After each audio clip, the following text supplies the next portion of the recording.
When he stood, ako Kajali yoko, he said to Kajali, itela watu bandal. your time is finished. Better la jele. We will meet you there.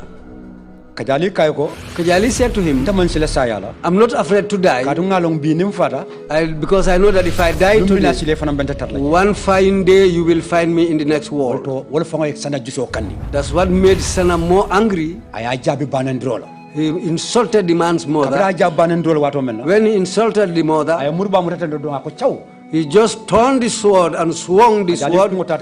Kajali's head went this way, and the body fell on the other side. At that instant, I was unable to recognize anything, because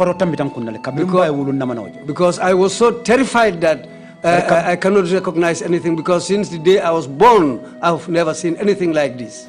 But when the head fell down, the tongue was wiggling inside the man's mouth, because even somebody standing at a distance,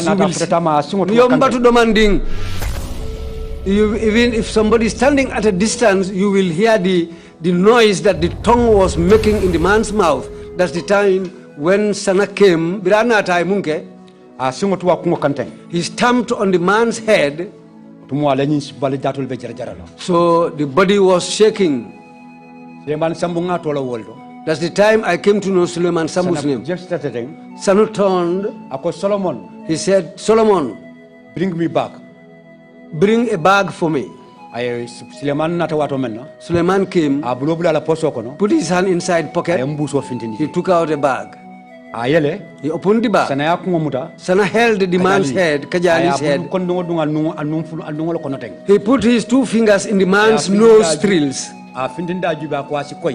He took up the man's head and told him, everything will be clear now. He put the man's head inside the bag. They left. He said to Baji, drag this body and bring him and place him on top of this cement slab. He told Baji that the crocodiles will be fed with this man's meat. He chopped off his leg from here. He came to his waist and he chopped it off. After he cut it off, the chest, this part, he placed it like this. He took a cutlass. He tore it in the middle. Suleiman Sambu brought a bag, a sack. I recognized the sack. It was a sugar bag. When they put him inside, who did the chopping? Sana Manjang. He chopped. His name echoed through the halls of the Truth, Reconciliation and Reparations Commission, again and again. Whenever the darkest crimes of the Gambia's past were spoken of, whenever trembling witnesses revisited memories they wished they could forget, one name always returned, like a haunting echo that refused to die: Sana Manjang. To some, he was just a soldier. To many, he was fear made flesh. And to the victims, he was the face of death, the man who carried out orders no one dared to question, the executioner of the regime's darkest commands. This is the story of one of the most notorious junglers, a man whose shadow stretched across an entire nation. But after years of hiding, after slipping across borders and vanishing into the night, the shadow has finally been caught. Intelligence reports placed him deep inside Casamance, undergoing militant-style training, allegedly obtaining weapons, surrounded by others who shared both his past and his intentions. And then came the moment that shook both sides of the border. Saturday, 29th of November, 2025. Casamance. Sana Manjang was arrested, reportedly for taking part in training connected to an alleged coup plot, alongside rebels from Casamance in what is believed to have been a plan to overthrow President Barrow's government. These remain allegations. But one thing is not in doubt. The government of the Gambia officially confirmed his arrest, and the arrest of others with him. Once the intelligence reached Banjul, Gambian authorities acted immediately. Their Senegalese counterparts responded in full force. In a coordinated operation, Sana Manjang and several suspects were captured. Since that moment, the security apparatus of the nation has been on high alert, watching every movement, every whisper, prepared for any threat that may rise from the shadows he once commanded. Because when a man like Sana Manjang is finally brought into custody, the entire nation watches. The victims remember, and history prepares to confront one of its darkest ghosts. Remember, this is part 1 of The Most Wanted Man in the Gambia. Don't forget to subscribe for more untold stories. So you chased after Aziz Tamba for your money. And you told us that he kept telling you that the Keba or the big man or Yaya Jame asked for more time and that he would pay later. Amunta ko assistamba akatunyina fula yonko keba wala ya jamme akatunyina fula ko ale wato diala abajo la le nyatondo. Did you eventually got to meet assistamba anywhere? Ko fobe ko la inin assistamba fango kungo nata nyojele dula to bang. Ka nyoje dula dolto We see each other in places. ko kanya pa ka molle kan natala. But I usually want to pounce on him, but people separated us.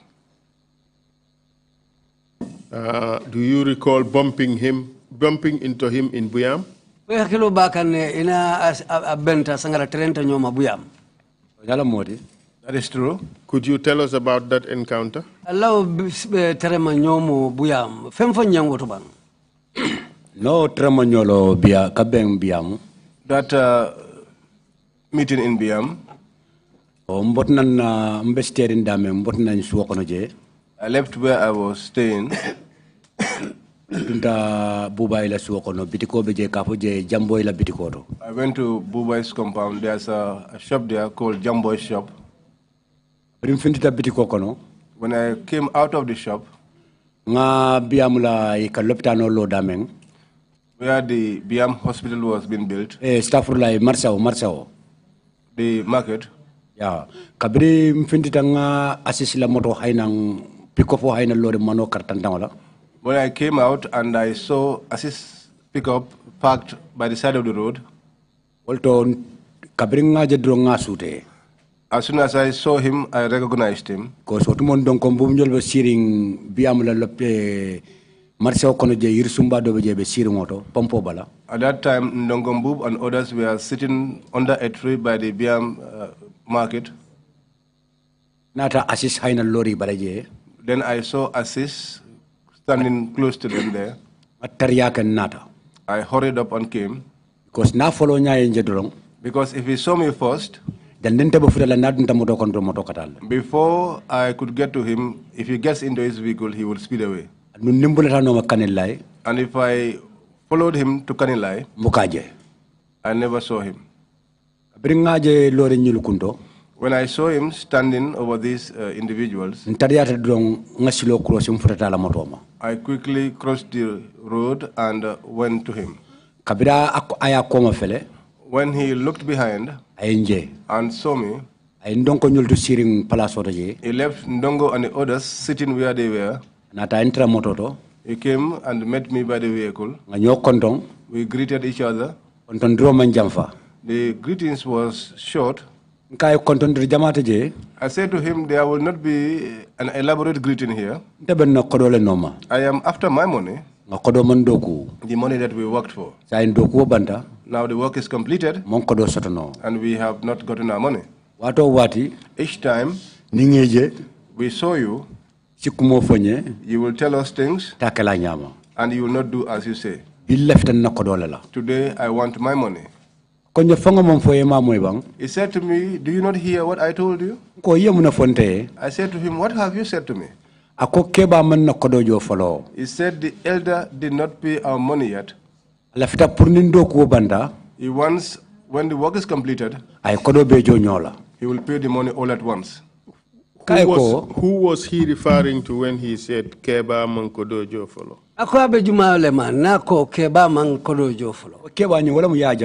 The The elder is Yaya Jammeh. Because he kafai ne keba. Because they call him the elder. Kafai je Alpha now. Some call him Alpha now. Yes. Could you say that again? So you come back, kafai nyadi. Alpha now. Alpha now. Ngamiro mula kangol jola kangto. I think that is their language in Jola for an elder. Kai wato wati ko fonye. I said to him, each time you tell us that, dokula la dokuo. The labor of a worker, when it is done, you should give him what is his. And we have hired people in the course of this work. And some of those, each time we meet, they used to disturb us. He said to me that, I will pay the money. I am from Banjul. I am on my way to Kanilai. When I depart from there, I will return to Banjul. I will discuss with the elder. I said, your discussion with the elder, it will come after we have beaten each other here to court. Because he will not leave this spot without paying my money. This is what I want now. After we fought here and get to the police, the police will now establish a communication channel between me and Yaya Jammeh. He asked me which police will have access to Yaya Jammeh. I said to him, which today, police would make you reach Yaya Jammeh? Isn't it? Isn't that what he said? Could you ask him to repeat it again, please? Could you repeat again?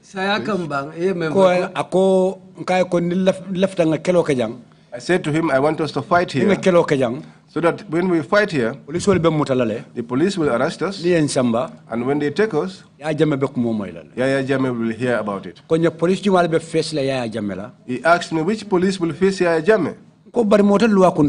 I said there is no one above the law. He said, then we'll see about that. I rushed towards him to hold him by the scruff of the neck. Ndongombu held my hand.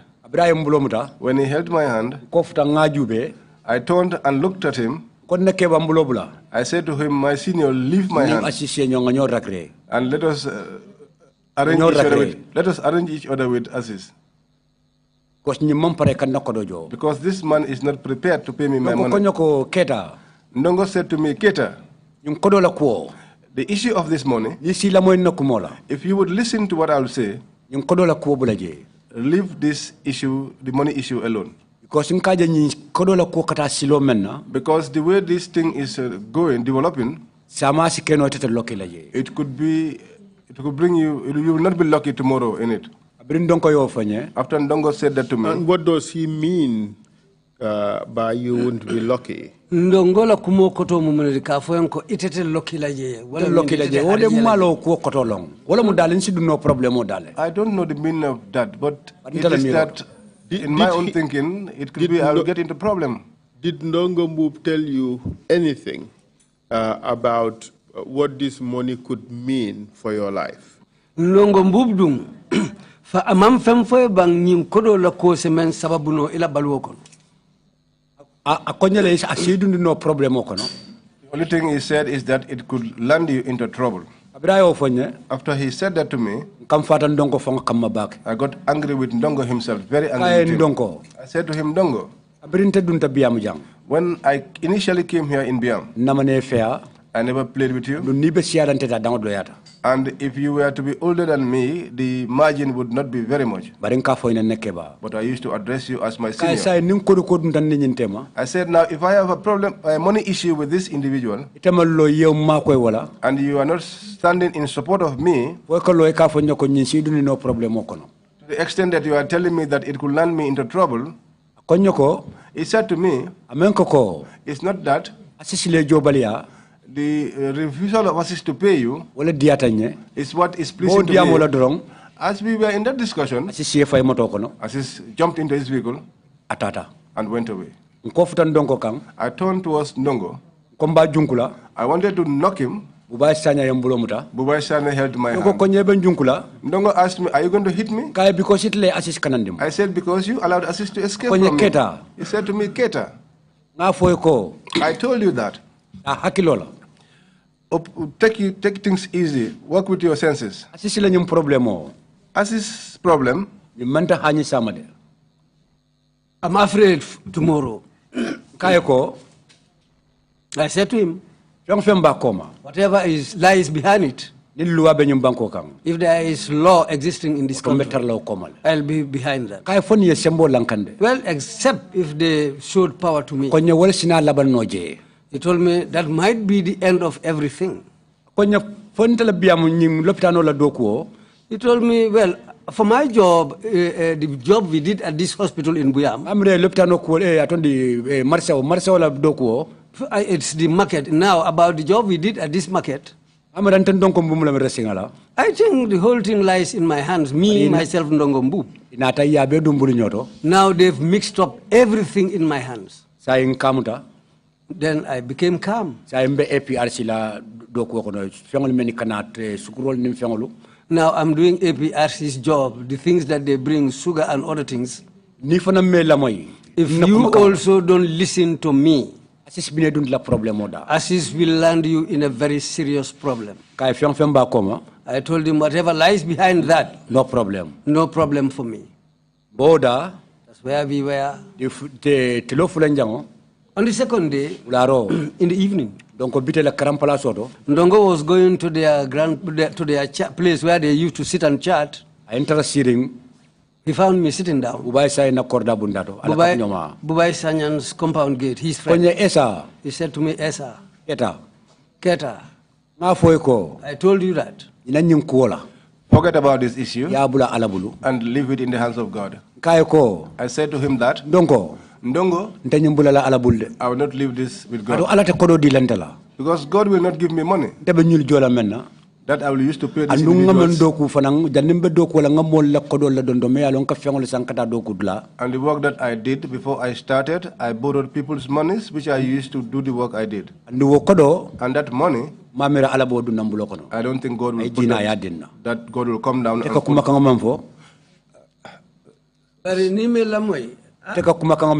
what you are saying, I will not take it. He said, then go after him. There is no problem. I was there. Sidat,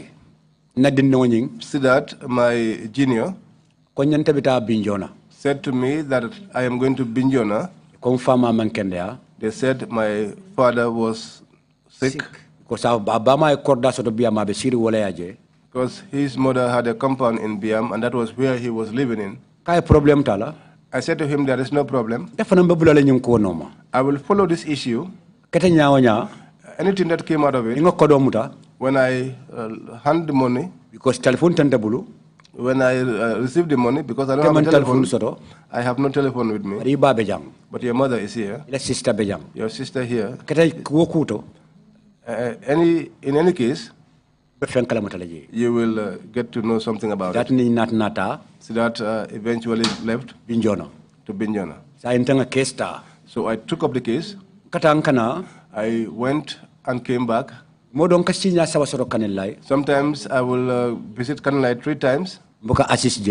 I never saw assist. I was in that situation. It took a long time. It's not a 1-week affair. This is even more than a month. It's more than 3 months. I was following this money. I was there where I was working. They removed me from that place. A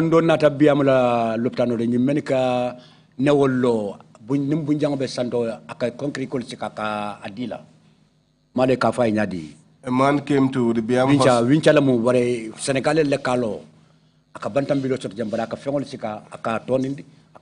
crane. Yeah, the crane, yeah.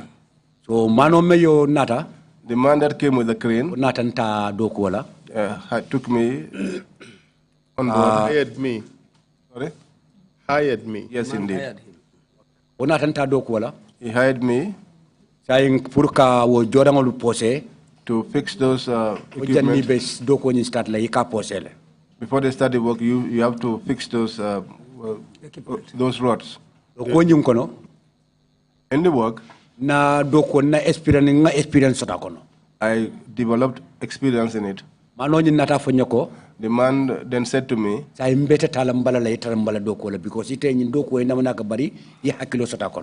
will draw you closer to me so that you could be beside me. You've not done this work, but you have shown a high degree of understanding of the work. Because I was very enthusiastic about the work.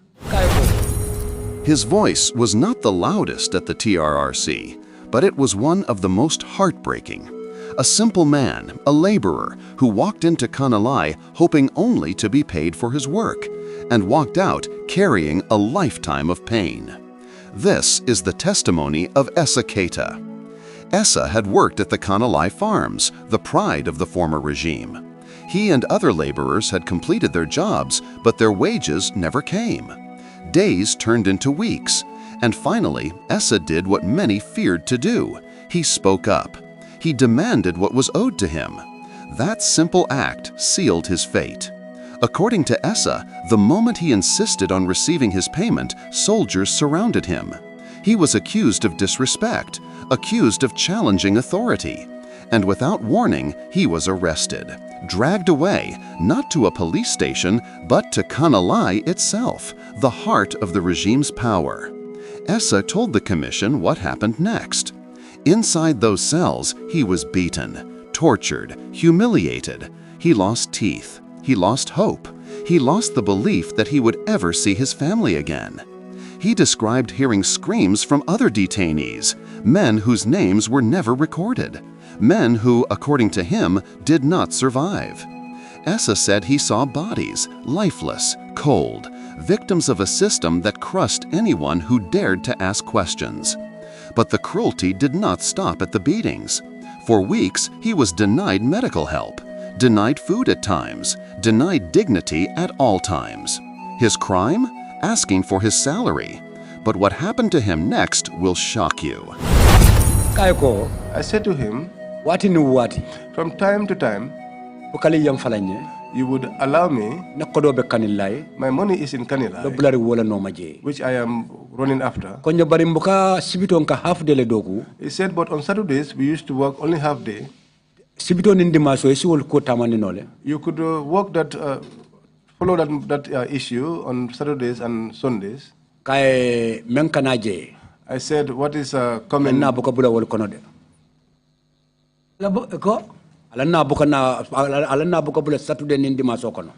But his comment was not always during the Saturdays or the Sundays. He said to me, fine, but any day that you are going there, inform me a day before. I was there. When I have time, when vehicles are departing to Kanilai, I will join them and go to Kanilai. I never met with Assis. I used to go to Jalaman's compound. Because apart from God, he was the reason. When I go to Jalamang, I explained the whole matter to him. He said to me, up till now, Assis has not paid your money. I told him Assis has not paid us our money. He said to me, truly speaking, I was the intermediary between you.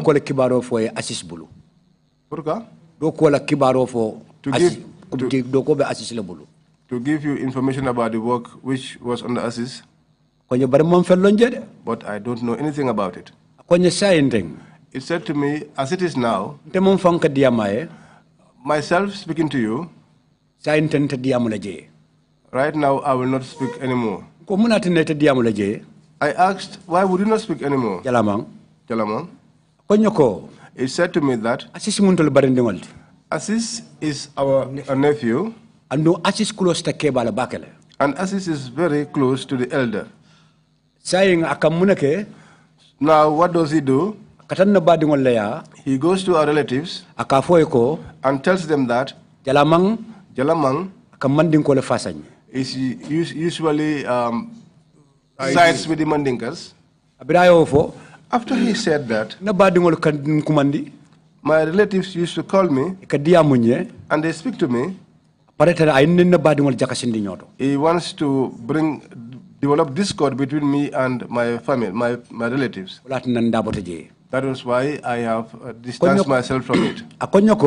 It said to me that, but try and go to Pajame. He was the alcalo, the alcalo of Kanilai. I said to him, really? Today I will not go there because I am working in Biam. Next week, if God wills it, next week, I will come to the old man and I will narrate the issue to him. That day, Jalamang, he gave me my fare.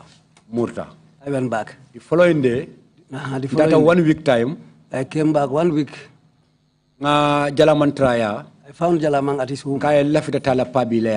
I said to him, today I want to reach the elder. He told me, well, your man himself should come here today. I said, is Assis coming here today? He said, yes, he should come here. I said, okay. I came out of Jalamang's compound. The moment I stood at Jalamang's compound gate, Assis passed with his vehicle. He went to Yaya Jame's compound. We were going to Sanyankunda, the gate around that area. He went through that gate. When I saw him, I called him Assis. He refused to answer me. I wanted to run and follow him. The soldier standing there, I know him. They called him Sergeant Yaya. Sergeant Yaya Balde. Sergeant Yaya Balde. From Fuladu Tabanani. He told me, you will not pass this. You have no right to pass here. Wait as he's here. Whatever you want to see him for, when he comes back, you can discuss that. I said to Sergeant Yaya, you are also not a good man. Because this problem between me and Assis, you are close to Yaya. I came to you, I narrated this problem to you. What you replied me was, you said Yaya made you responsible for his goats and sheep. Assis is their relative. I will not go between them. You are a Gambian. I'm a Gambian. This Assis, whenever he's talking, he doesn't talk, he doesn't speak in English. He speaks in French. If you look at this man properly, he's not a Gambian. Now you want to side with him. Were you implying that Assis Tamba was Senegalese? He speaks French. Each time he speaks, he puts French into his speaking. Here in our Gambia, a pure Gambian, when he speaks, will put English into his. So were you implying that Assis Tamba was Senegalese of Casamance extraction? Yes.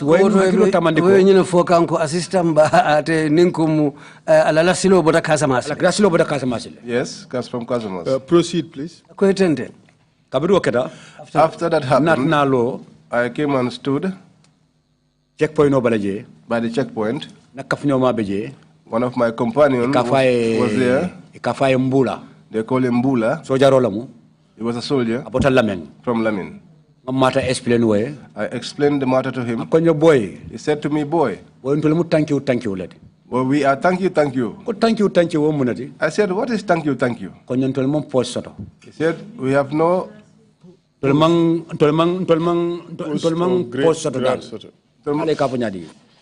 We have no promotion. We are genius. The matter that you are narrating here is above our heads. Because if this case should start here, until you come face to face with Yaya Jammeh, If we get into that issue, it will end up on us. I said, okay. I sat there. I drank attire there. After, when I was ready, when he was ready from inside, he came out with the vehicle. I raised my hand to him. His driver stood. I called out, Assis. I came to collect my money. He asked me, which money? I said to him, you are asking me which money? I said the contract that we signed for the supply of gravel and sand. He asked me, where's the document? The document that we signed? I said to him, today, you're asking me for the document today? I said, Assis. Was there in fact a written document?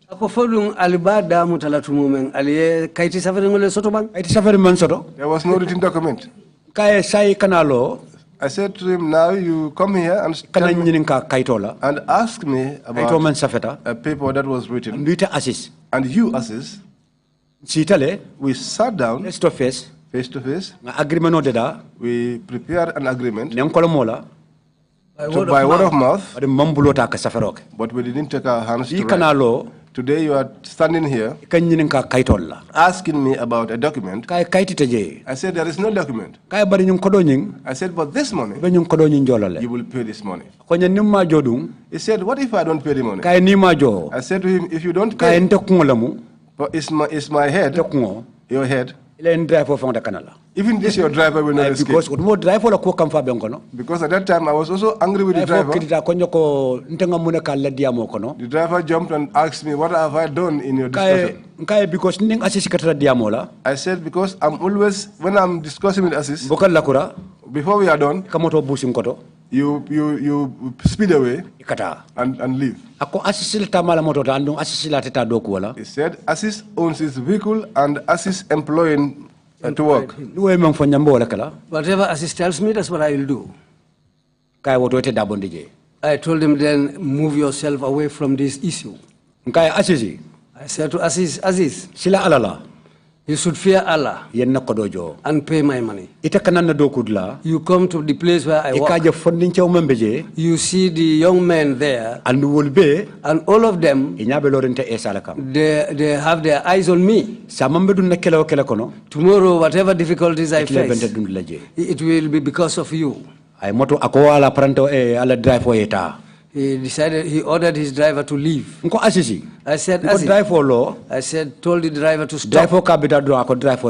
The driver wanted to leave, he told the driver, okay, wait. He asked me what has happened. I said to him, Assis, we are not going to give you anything, and we are not ready to pay our money. He turned, he put his hand in his pocket, took out money. Nearly $2,000 around $2,000. He gave me that money. I took the money because I will not leave the money behind. If you are following money, however small the amount may be, if you are not a troubled person, whatever they offer you, take that amount and keep that. Then you can continue. When I saw this amount, well, I became a little elated. Then I became a little pleased. Because if I have a cloudy face, he might have not even give me that money. Then I tried to show him a pleasant face. He gave me the money. He gave me the money, I took it. It went into my pocket. I said, now, how about the rest? He said, if Yaya pays me, I will call you. You come here and come and pick up the rest of the money. I said to him, but I don't have a telephone. He told me, I used to call you through Bubai's phone in his compound. I'll call you through that same phone. I said, okay. He left. After that, I went to Jalamang's compound. He asked me, have you come to an agreement? I said, yes, we came to an agreement, but it wasn't nice. I said, because he did not pay the money, but he has spared me some money. $2,000. He said, okay. I said, now I am going to Pajame. He said to me, go there. I went to Pajame. And by who was Pajame? The Alcala of Kanilai at the time. Proceed, please. When I got there, I greeted. They responded back to me in Jola. I said to them in Jola, I don't speak Jola.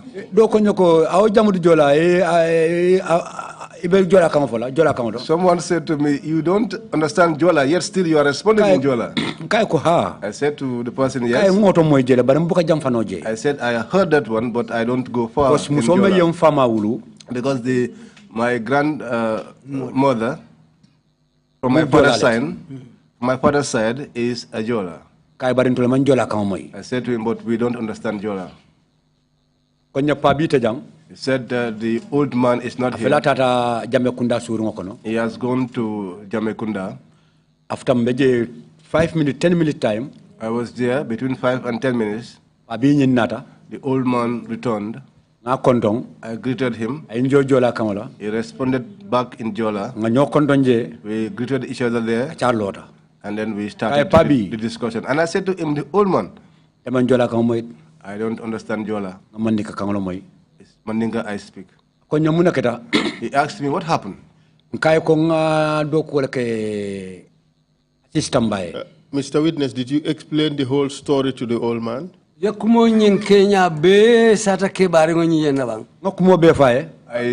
told him the whole story. And what did he say? After I told him the whole story, he looked down, he looked up, he looked at me, he said to me, young man, this issue you have, this is not my way. Between me and the elder, we are not in good terms. He said, between him and Yaya Jammeh, whom they call the elder, he said to me, we are not in good terms. He said, I cannot therefore go in before you. I said, fine. I came up to their bantaba. As you are going towards Woni, there was a shop there, the imam's shop. I went to the imam as well. After I narrated the whole story to him too, what he replied to me was that he said, the mosque is my way. He said to me, it is true. The procedure that you have taken, you came to seek assistance. But he said to me, my only assistance is in the mosque. He said to work on this issue and meet Yaya Jammeh. He said, I cannot do that. I am not able to do that. He said to me, look somewhere else. There was one man called Landing, a family member with Jalamang and the others. He was a teacher by profession. I went to him. I told him too. He also responded to me the same way. What he ended up saying to me was that he said, after you have gone into an agreement with someone like this, Assis's trousers is wider than your own. You cannot get close to Assis's program. He said to me, I cannot involve myself in this issue. Where Assis's voice reaches, mine does not reach there. And he could block my chance here. If he even knows that we are together here. I said to him, Landing, you will not take the load for me. He said, no. I said there's no problem there. Murta wonin. I returned back to Woni. Tata kan Jalamaya. I went to Jalamang's house. Nga membe ninke balbe tambita menna. And all that transpired with all these people I have met, Nga fo Jalamaye. I said everything to Jalamang. Jalamang konyoko. Jalamang said to me, Keita, Asisi la palano siata. Assis is very crafty. Konyela nyung kodo. He said to me, this money of yours, I am not saying that he will not have it, but he will follow this issue for a very long time. I said to him, but now, Jalamang, then assist me so that I could be able to see Yaya. He said, I will not involve in this issue because Assis has brought discord between me and all of my relatives. I said, there's no problem then. Before the torture, before the humiliation, before Kanilai became his prison, Ensa Keita was just a hard-working man, a laborer, a father, someone who believed that if you worked, you got paid. That was all he wanted. Ensa had spent weeks working at the Kanilai, sweating under the sun, doing the heavy labor the regime depended on. He wasn't a rebel, he wasn't political, he wasn't a threat. He was simply a man trying to earn an honest living. But when the work was done, the wages never came. Days passed, then weeks. No explanation, no respect, no money. Ensa kept asking, politely at first, then more urgently. He had a family to feed, he had responsibilities, he had dignity. Every time he asked, officials brushed him aside. You'll get it later, come tomorrow, wait. But tomorrow never came. Desperate, Ensa even reached out to the village elders in Kanilai, the Alcala and the Imam, hoping they could intervene. But they too were afraid of the power behind Kanilai, afraid for their lives. Still, Ensa did not give up. He kept asking for his money, never knowing that his determination was leading him straight into danger.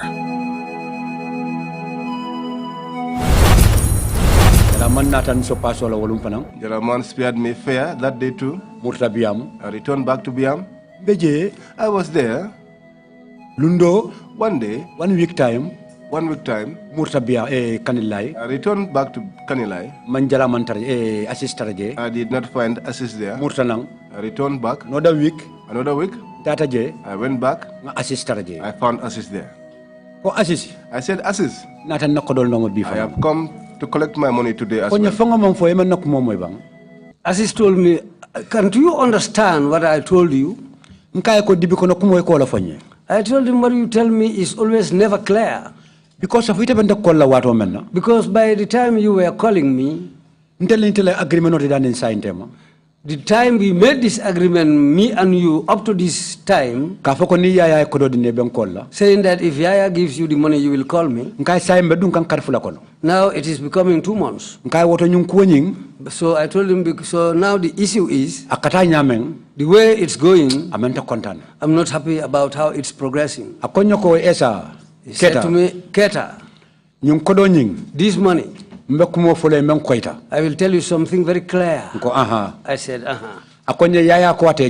He said, Yaya said he will not pay you. I said, Assis, that's not true. He said, you are now insulting me. I said, no, I'm not insulting you. But whatever is not the truth, I will not take that as the truth. Because Yaya Jammeh, he gives millions to people. My money, which is less than 200,000, if it is a little bit more, will be about 100,000 plus.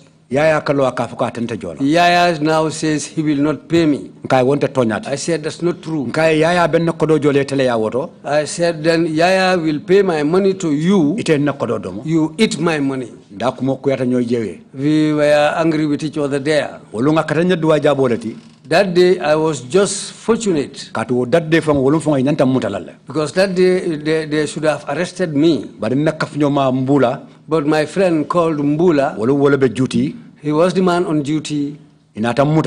When they caught me, they took me inside. They threw me into a room. I was there. 1 hour. 1 hour. 2 hours. 2 hours. Then they took me out. Mbula told me. Jesus. Yes, sir. Forget this issue. Asis. Abula alabulu. Leave him with God. I said to him now, if I leave Aziz with God, those people whom I owe, how would I pay them? He said to me, then leave and go, because if you spend the day here, if you spend the day here, if you spend the day there, you will insult your own mother. I said, yeah. I took a vehicle. I went out. I went to Biam. I said, but this is unbelievable. When I got to my boss, he asked me where you went. Did you see him? I said, yes, I saw him. But he said he would not pay me. He created a problem for me until I was thrown inside the cell. I said to him, that was what delayed me. I was there. I returned back again. I found Assis there. I said, Assis, what I came for, my money, that's what I want.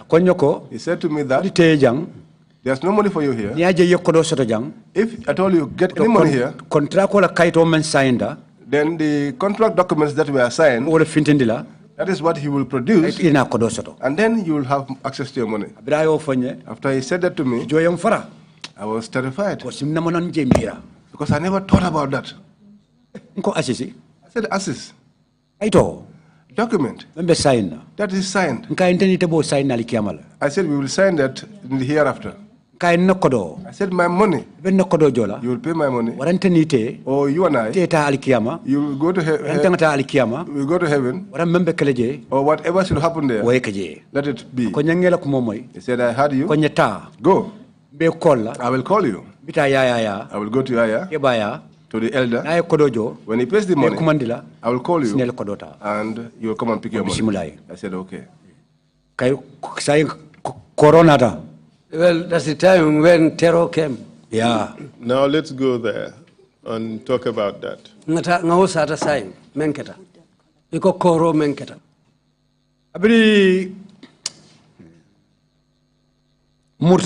I went back there. I asked him. He told me to go. He will come for the money. I was there. One day, after 7 o'clock in the evening, they called me on the phone. Bubai's daughter came to call me. They called him Satu Dinding. She told me to come and answer to the phone. I came to the phone. When I picked up the phone, I talked to him. I asked, who is that? He said, Assis. When he said that, I asked him, where are you? He said, I am in Kanilai. He said, tomorrow, you can come for your money. Sorry, before that, after discussing that with him, I said to him, now I will see Yaya Jammeh face to face. I'll sit with him. I'll explain this matter to him. What you said, whether that's what's existing. He said, okay. When I went, that evening he called me. He said, tomorrow come for your money. Yaya has paid your money. I said, okay. I said to Satudindi, I told her, you are a person of peace. Tomorrow, if I come from Kanilai, I will give you $1,000. The following day, in the morning, I took my tea, my breakfast.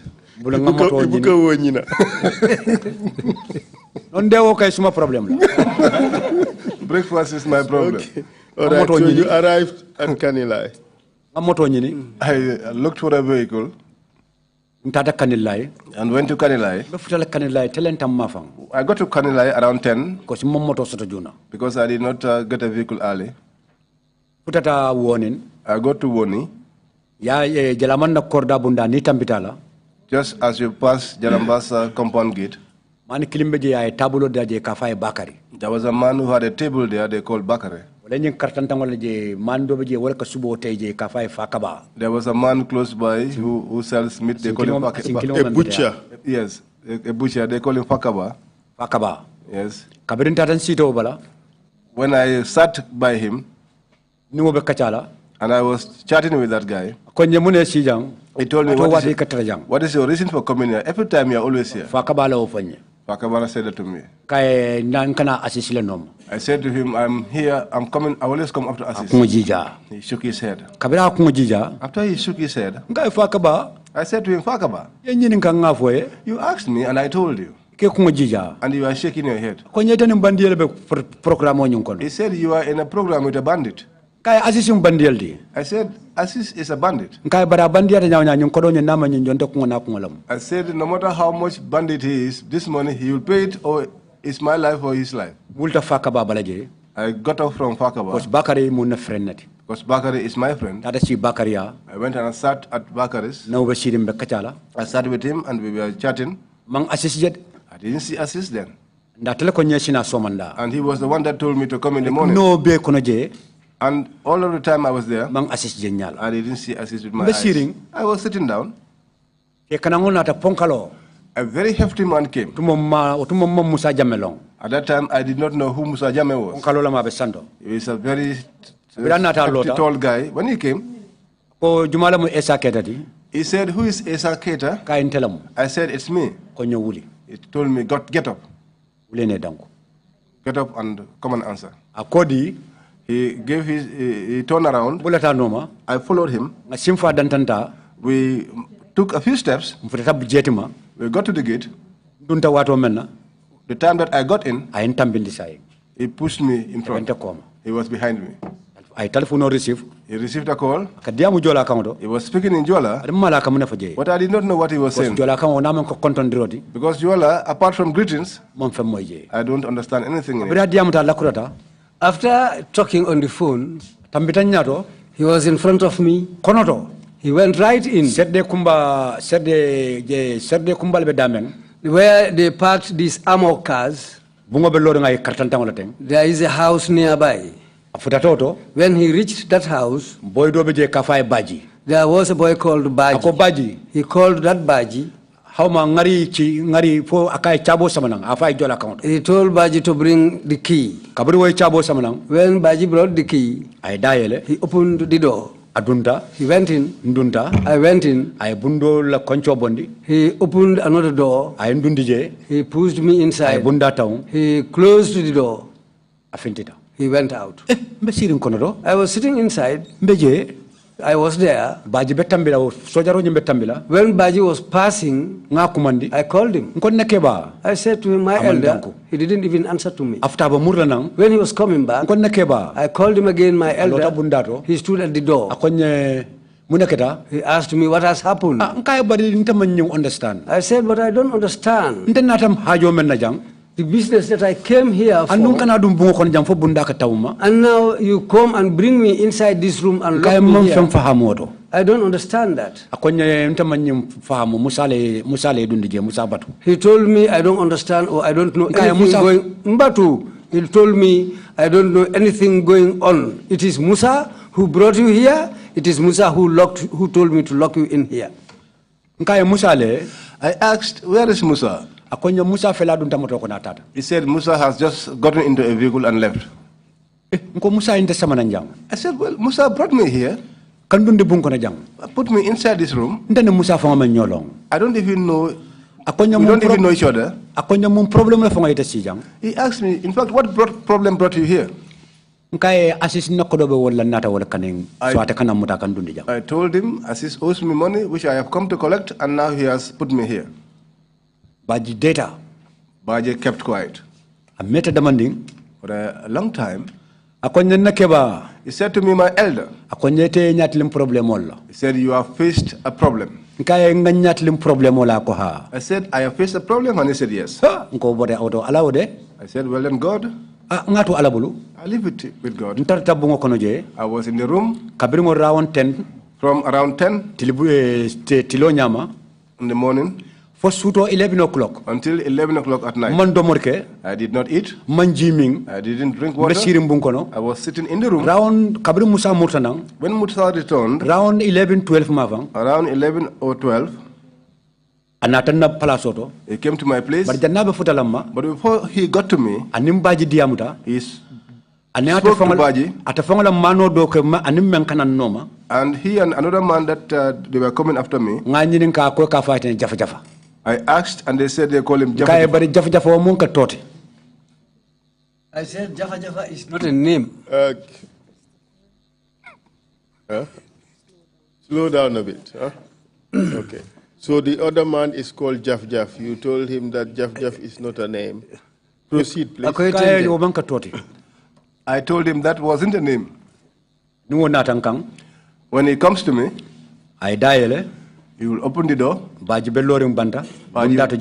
was standing outside by the door. Musa came to me. He removed the lock. That time I was seated. And he told me to get up. When I got up and stood, he held my shirt and pulled me towards him. And he slapped me hard. Until the whole place was... When he released me, I was dizzy. I leaned on the wall.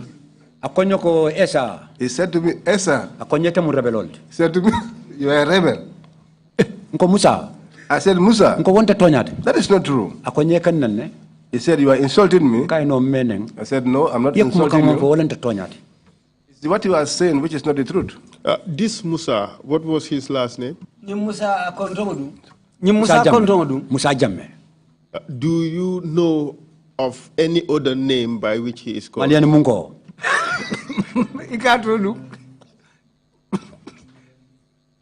Ikafaye Malia Mungu for Malini Mungu. Malian Mungo. That's Musa Jame. Malia Mungu. Yeah, Malian Mungu. Okay. So proceed, please. So Kabiri I woke it up. When that happened, Lota, I stood. I leaned on the wall. I was still feeling dizzy. Because I was hungry too. I didn't eat. He told me nothing has happened as yet. The guns that they took to Casamance. You are part of the people responsible for that. When he said that, I said in my mind, things used to happen, but the mother of everything has happened today. I said to Musa, Musa fear Allah. I know nothing about the guns you are talking about. I'm just hearing about it. He slapped me again. I leaned on the wall again. He said, nothing has happened to you as yet. What will be peace for you? That you accept that you are a rebel. If you don't deny that, the crocodiles will eat you. Which crocodiles is he referring to? Crocodiles were in Kanilai. There was a big swimming pool that was prepared for the crocodiles. A swimming pool or a pond? Dalandingolong for swimming pool. Dalandingolong bang for swimming pool. Well, I can now call it a big hole. But this, I can call it a big hole with water. I said, really? And he said, yes. I said, then there's no problem. So the problem started. I was under their control. 1 month. 1 month. 20 days. 20 days. And killing. One day. That day, God allowed me to escape. But before that day, the problems that happened, I am going to narrate them. Ten. After that happened, He said to me, the crocodiles will eat you up. I said, the crocodiles will eat me up, and he said, yes. I said, there is no problem. I said, whatever God destines, that is what happens.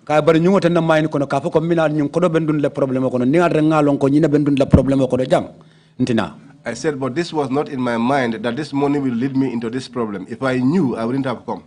I said, these things you are saying, that I am a rebel, or that I know something about the guns. I said, I have a problem with assist. He hit me again. There is no assist talking. He said, there is no assist talking. Your talk now is about the rebellion, the guns that you have taken here and smuggled to Casamance. That's not the issue. I repeated again and told him that that was not the truth. He locked the door. Went. Everything changed. The fight for his money, a simple, honest demand, was no longer the issue. Days turned into weeks, weeks into months. And still, the wages he had earned through hard labor never came. And then the narrative shifted. To silence him forever, to make him disappear. The officials accused Ensa Keita of something he could never have imagined. He was a rebel. He had brought guns into the Gambia. Ensa froze. Confusion swept over him like a storm. He had never held a gun in his life. He had never plotted against the government. He was just a man who asked for what was owed. Yet that simple act of asking for justice, suddenly he became a threat. Suddenly he became a target. He went from being a hard-working laborer to being labeled an enemy of the state. Days of fear followed, sleepless nights, the weight of uncertainty pressing down. Would they come for him next? Ensa struggled to understand. How could asking for money become a crime? How could honesty be twisted into treason? And in that moment, he realized he was no longer just fighting for his money. He was fighting for his life. Aji came around 8 p.m. After that, after 2, sorry, after 2. And said, Baji, I'm hungry. I'm thirsty. Since Musa put me here, I didn't have any food, I didn't have any water, and I'm here just suffering. Help me so that I'll eat. He said, there is no food now. I can assist you with water, but we must take make an agreement. Musa is my senior, and whatever he tasks me, I will do it. And he has asked me not to give you any water, not to give you any food. Now, if I give you water, if Musa comes, he will not be aware of anything. I told him, apart from God, I will not help you. I said, help me, because if you don't help me, now I am tired. Even my veins are weak. He brought water for me. I drank a little, and my stomach started to ache. I couldn't drink anymore, and I placed the water. Around 5 to 6. Around 5 or 6, they brought a bowl. It's a little food. They put inside. That time I was hungry. 3 handfuls. After I took them and ate, I took and ate. It was finished from the bowl. After it was finished, I said, my elder, my stomach is not full. He said, I have this aim for you and gave you this. He said, if Musa were here, he wouldn't have given you food. Because this is what he said, that we should punish you and starve you of food and water, so that your veins become weak, so that even when he comes to you, whatever he wants to do to you, he will be able to do. I said, but my elder, Musa, is he an unbeliever or a Muslim? He asked me, why are you asking this question? What's the reason behind it? Because I said to him, because I see to it that the honor that is in a human being, even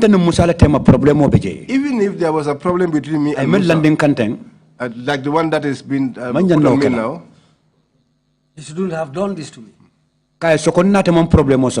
Because I don't have a problem with him. The problem is between me and Assistamba. Baji told me, if you are talking, don't even mention Assist's name. If you continue mentioning Assist's name, if you should live for 5 days, you will live for only 2 days.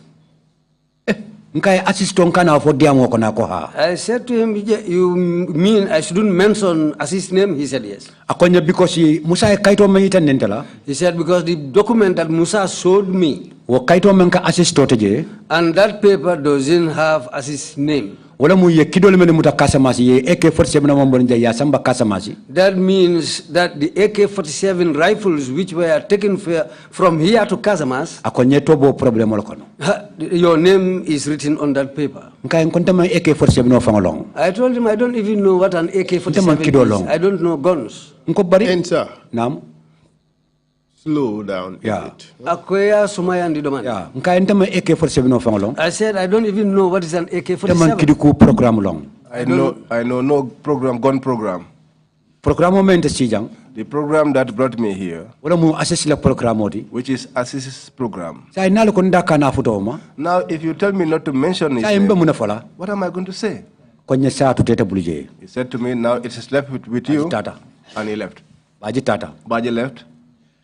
A day later, 2 days later, 3 days later, 4 days, the 5th day, I was in the room, the small room that I was kept in. They took me out to the sitting room. When you are inside the sitting room, in front of you, you see everything. On the 5th day, I noticed that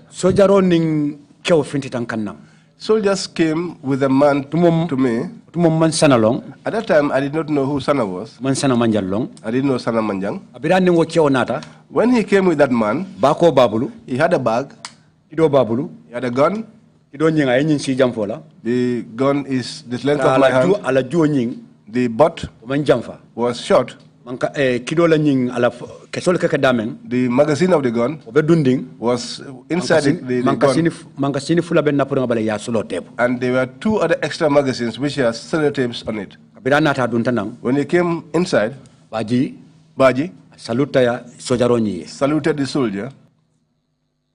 He opened the door. Go and go fuck this man. Come and fuck this man. Sana said that. Which Sana? Sana Manjang.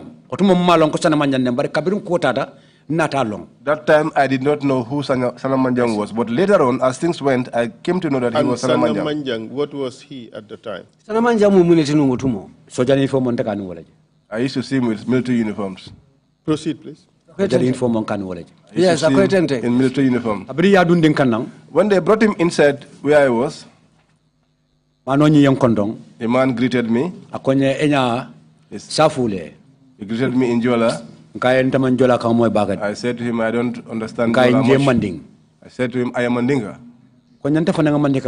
He said to me, I too speak Mandinka. Did he tell you his name? I asked him, what is your name? He said, Kajali. Did he give you a last name? I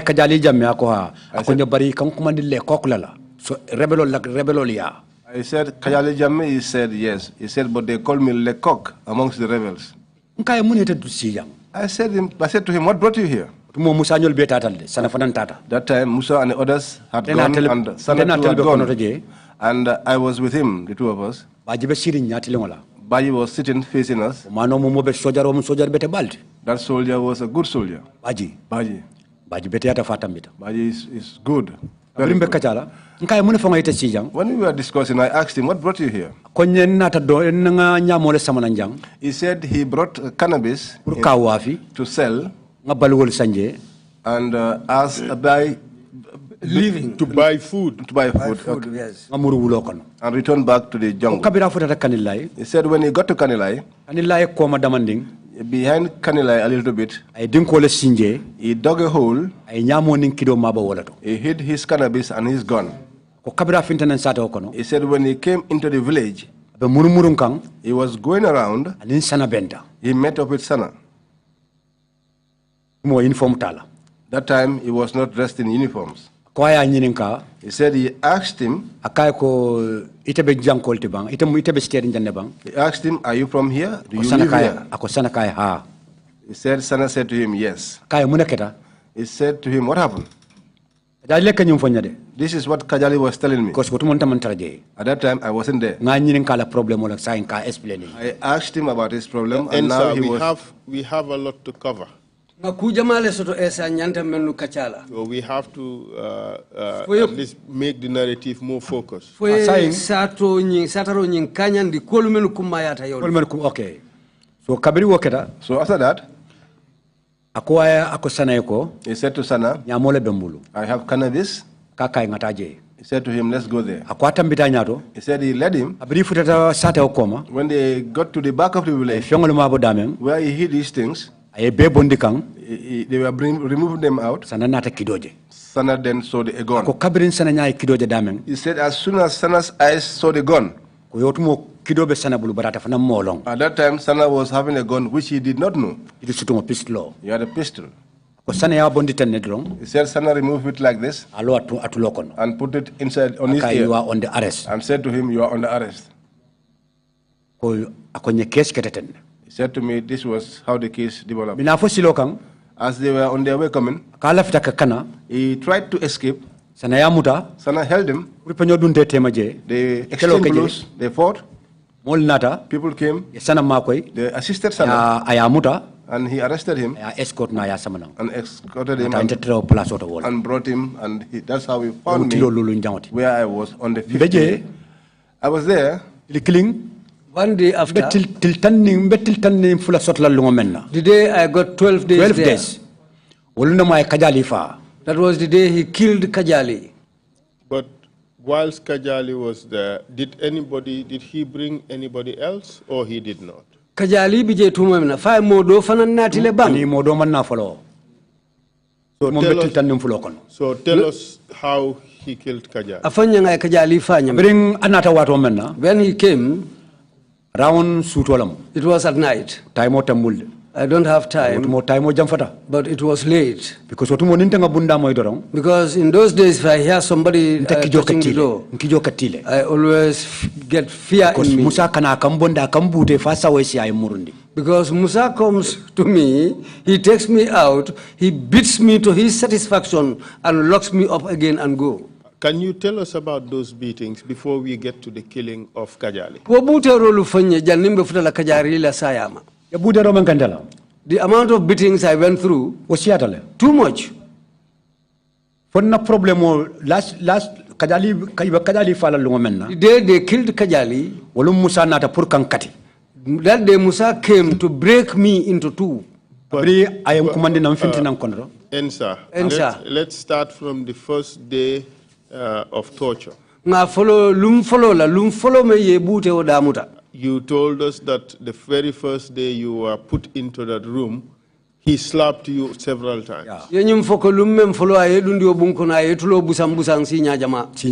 When next did he torture you?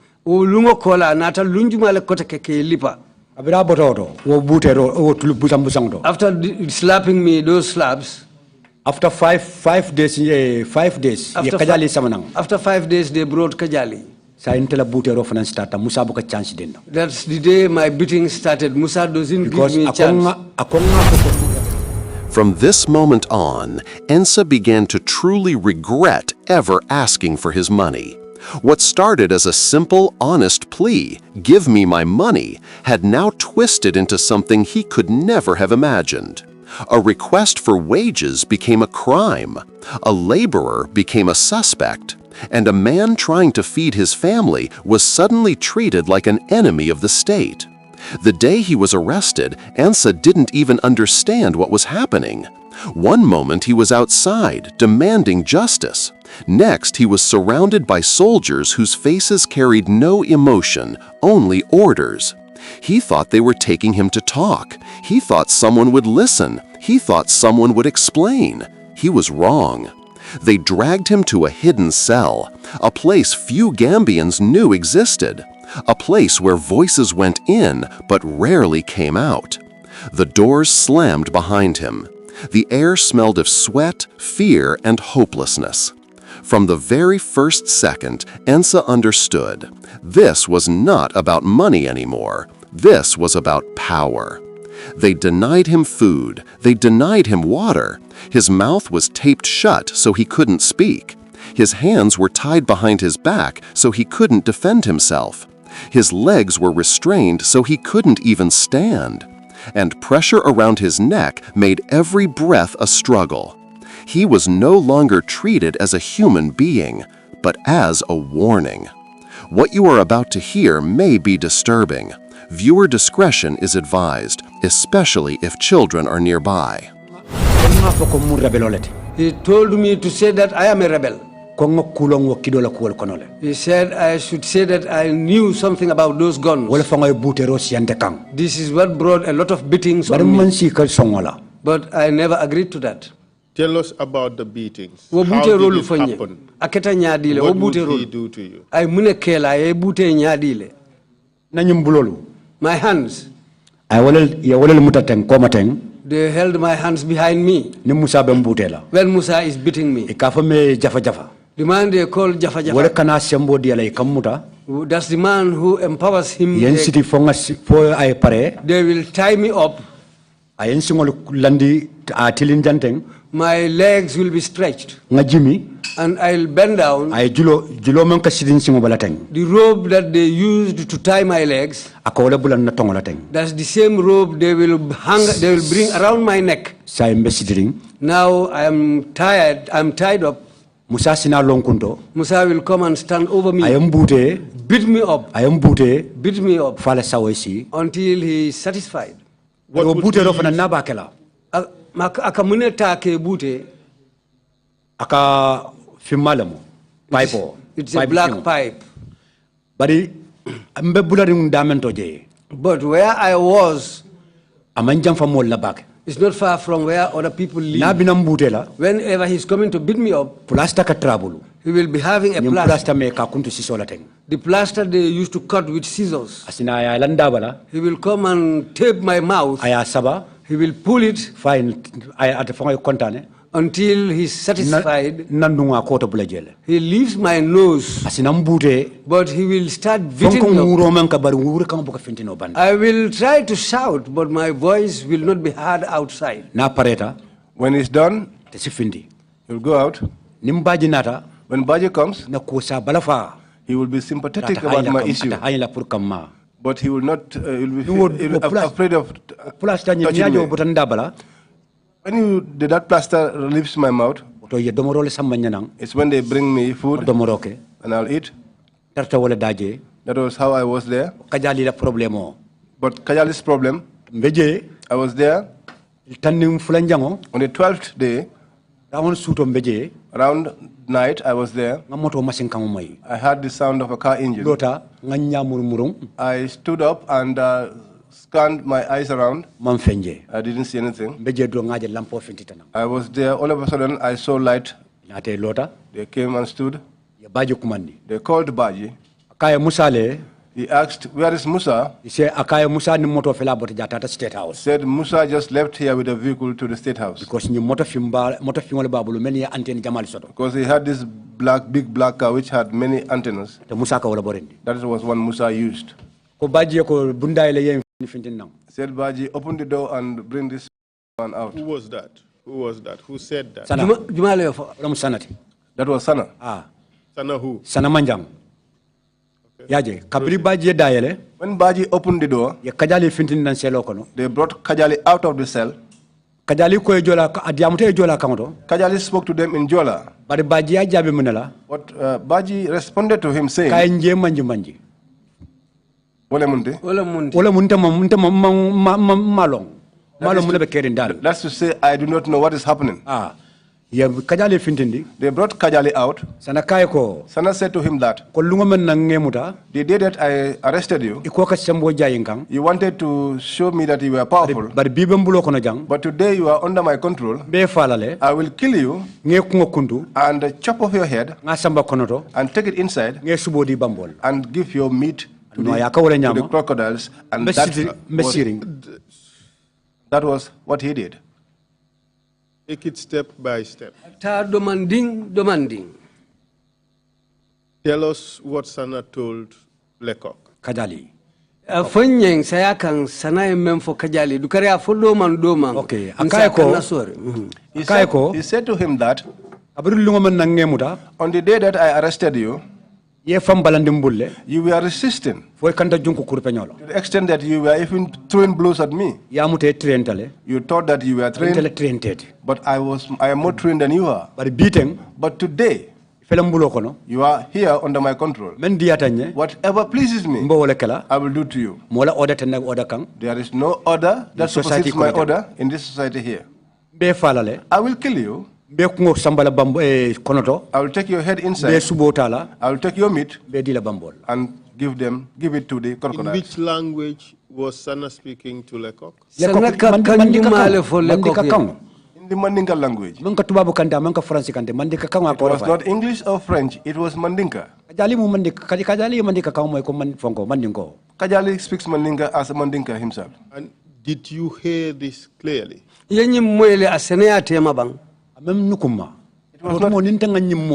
was not hidden from me. That time when I see these people,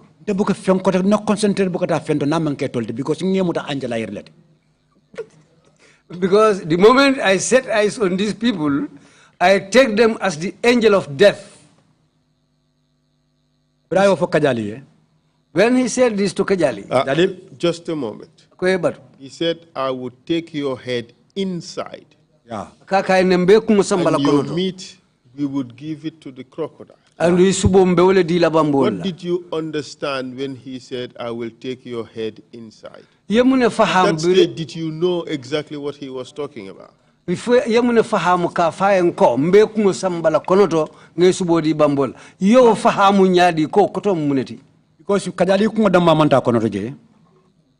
Because it was not only Kajali whose head was taken inside. Okay,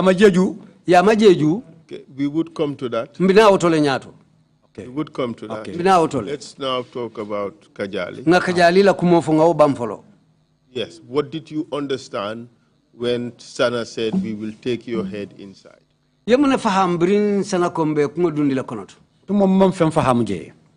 At that time, I did not understand anything. But after Kajali died, allow the interpreters to interpret what you're saying. After Kajali died, he killed him in the night. I was sad. That night I said things I wasn't supposed to say. But that time I was frightened. I was even questioning God why he brought me into the world. But that was not my intention. That time I was not myself.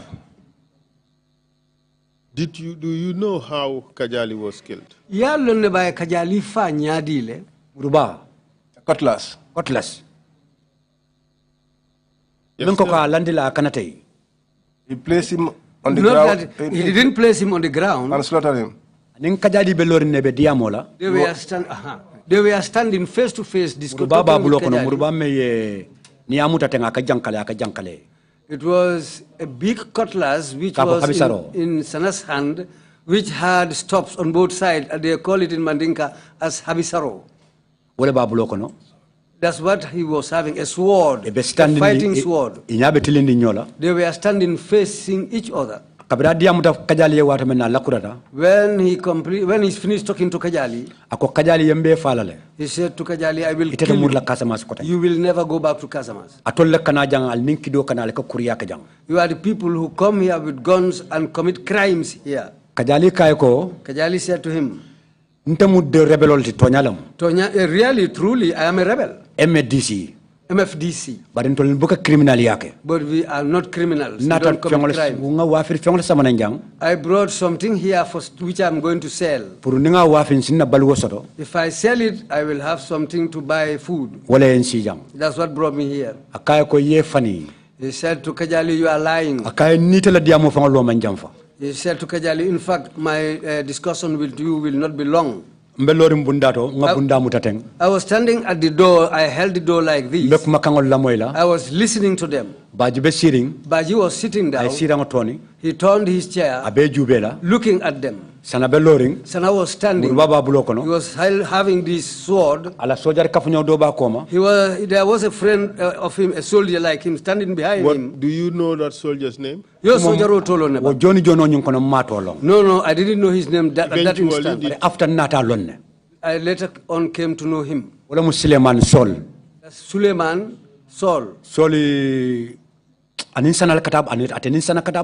He was a close friend to Sana. They used to go together. Of what ethnicity? Munsile Mwati. Jolalam. Suleiman Sambu. Suleiman Sambu. Suleiman Sambu. Suleiman Sambu also, which profession was he in? Suleiman Sambu atabe munela mumole ma atabe mundo kula utumo. I always see him in Sana. Whenever Sana comes there,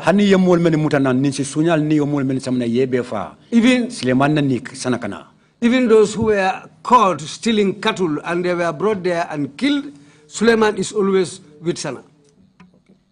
Would you say he was a soldier as well? Soldier uniform. He had military uniforms. Okay. Proceed, please. So Sana was there, Suleiman was standing, Baji was sitting. Yes. You were standing by the door watching. Tell us what happened. He said to Kajali that your time has come to an end. I see nothing else except to kill you. I have arrested you. You did not beg me. And you are hitting me, attempting to escape. But here you will not escape. You are inside my mouth and I will eat you up. That was when he held the sword.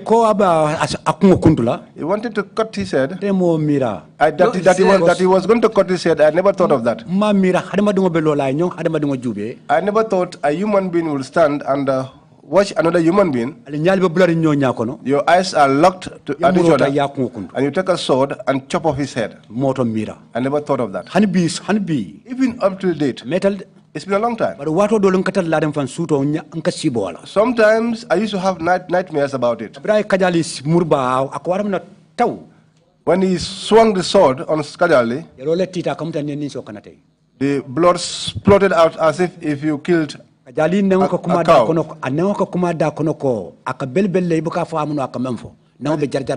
The tongue was wiggling inside the mouth as if he was trying to mumble something which was not audible. He held the sword, went after Kajali's head, and... Could you come out and demonstrate to us how it happened? Come out, come in the middle here.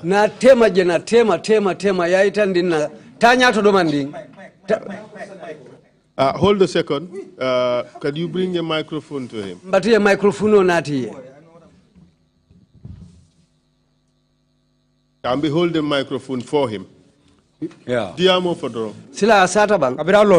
When he stood, he said to Kajali, your time is finished. We will meet you there. Kajali said to him, I'm not afraid to die, because I know that if I die today, one fine day you will find me in the next world. That's what made Sana more angry. He insulted the man's mother. When he insulted the mother, he just turned the sword and swung the sword. Kajali's head went this way, and the body fell on the other side. At that instant, I was unable to recognize anything, because I was so terrified that I cannot recognize anything, because since the day I was born, I've never seen anything like this. But when the head fell down, the tongue was wiggling inside the man's mouth. Because even somebody standing at a distance, you will see. Even if somebody is standing at a distance, you will hear the noise that the tongue was making in the man's mouth. That's the time when Sana came. He stamped on the man's head. So the body was shaking. That's the time I came to know Suleiman Sambu's name. Sanu turned. He said, Solomon, bring me back. Bring a bag for me. Suleiman came, put his hand inside pocket. He took out a bag. He opened the bag. Sana held the man's head, Kajani's head. He put his 2 fingers in the man's nostrils. He took up the man's head and told him everything will be clear now. He put the man's head inside the bag. They left. Baji and others came, washed of the blood. After, when they started washing of the blood, Sana came and displayed there. Could you take your seat again? Stein Tasi.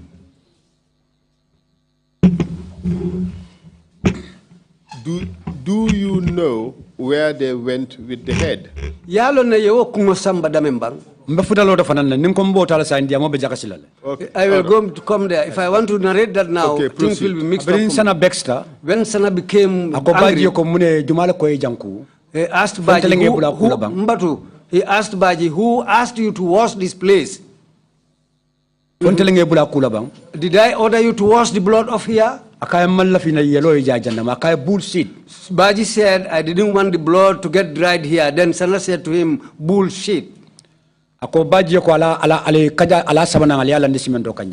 He said to Baji, drag this body and bring him and place him on top of this cement slab. He told Baji that the crocodiles will be fed with this man's meat. He chopped off his leg from here. He came to his waist and he chopped it off. After he cut it off, the chest, this part, he placed it like this. He took a cutlass. He tore it in the middle. Suleiman Sambu brought a bag, a sack. I recognized the sack. It was a sugar bag. When they put him inside, who did the chopping? Sana Manjang. He chopped. Suleiman held onto one side. He held onto one side. They faced where the lions were kept. Because behind the lions you had the crocodiles. He said, let's give him to the crocodiles to have him for dinner. When they returned back, that was when he said to Baji, now wash up this place. He turned and looked at me. He said to Baji, what brought this man here? He said, he's Musa's stranger. They returned with Suleiman. They went. On the 12th day, 15 days, when I was getting onto the 15th day, at this stage, did you get to know what happened to the head of Lekok? The head, they used to take it inside Yaya Jammeh's house. Inside Yaya Jammeh, inside his house, that's where the heads go to. How did you know that? I was facing there. I asked Baji and he said these heads used to go to the elder. Because the day that he was sent that to me, that was the day that that girl Yama was killed. Yama had beards. He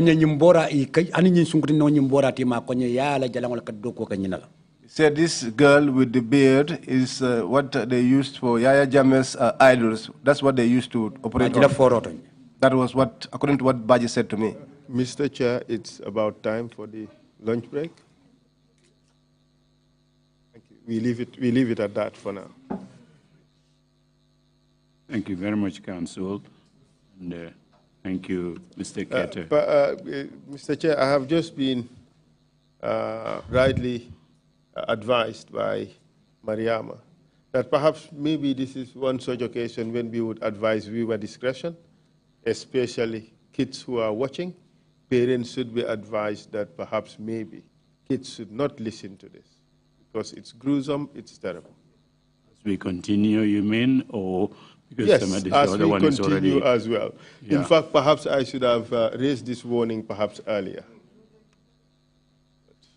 Fine. Understood. Thank you.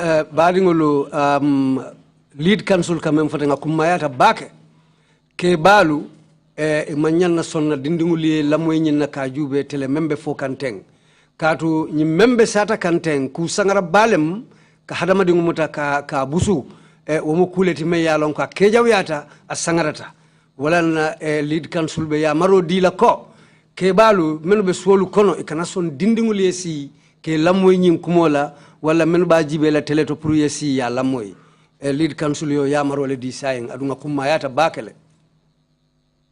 Shocking that the state would stoop to that level. In the Gambia? Chairman fangala kuma kama akonyi mukijate woleti kobna banko fango menuma anyato nkoldi wal siso nyinyon ku façon leke nyimbankunga. We will take a 1 hour break and come back at 2:30. Meeting is adjourned. Mbe montoro wati kilinda hata. This story is far from over. What Ensa saw and what happened to him is only the beginning. Because behind the walls of Kanilai, behind the fear that ruled the nation, one name kept appearing over and over. Sana Manjang, one of the most feared figures ever mentioned before the TRRC. A man whose alleged actions shocked even seasoned commissioners. A man whose cruelty, witnesses say, felt beyond human. Even the lead counsel had to pause to warn the public that what they were about to hear, it was not suitable for children. That the details were so disturbing, so traumatic, they could haunt anyone who wasn't prepared. Because this didn't happen in a distant land. This wasn't a foreign nightmare. This happened in the Gambia, to ordinary Gambians, under the silence of fear. And Ensa's suffering? It was only one chapter in a much darker book. There are more testimonies, more secrets, more horrors that waited in the shadows. This is just part 1. The story continues in part 2, where even more shocking revelations await. If you want to follow the full truth, the hidden chapters, and the voices that were once silenced, subscribe to our YouTube channel and stay with us as we uncover the rest of this heartbreaking journey. Thank you for watching. But prepare yourself, because what comes next will leave you speechless.